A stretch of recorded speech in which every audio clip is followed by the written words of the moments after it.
શું ક્રિશ્ચિયન ધર્મના જીસસનો ભગવાન કૃષ્ણ સાથે છે કોઈ સંબંધ? ઈસુ મસીહ એટલે કે જીસસ ક્રાઇસ્ટના જન્મદિવસની યાદમાં અત્યારે ચારે તરફ ક્રિસમસના પર્વની ઉજવણી થઈ રહી છે. ત્યારે શું તમે જાણો છો કે જીસસ 13 થી 29 વર્ષની ઉંમર દરમિયાન ભારત આવ્યા હતા? બાઇબલમાં પણ આ ઉંમરે જીસસે શું કર્યું તેનો કોઈ ઉલ્લેખ નથી.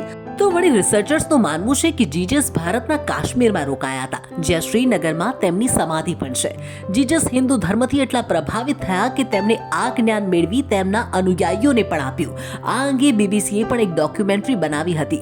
તો વળી ઓશોએ પણ આ જ દાવો કર્યો હતો. ભગવાન શ્રી કૃષ્ણએ ગીતામાં પોતાને જગત પિતા કહ્યા હતા. તો વળી જીસસ હંમેશા પોતાને ઈશ્વરનો પુત્ર ગણાવે છે. એટલે એક એવો પણ દાવો કરાય છે કે જીસસ ક્રાઇસ્ટના નામમાં ક્રાઇસ્ટ એ શ્રી કૃષ્ણ જ છે. જીસસ ભગવાન શ્રી કૃષ્ણના જ પુત્ર છે. તમારું આ અંગે શું માનવું છે? અમને કમેન્ટમાં જણાવો.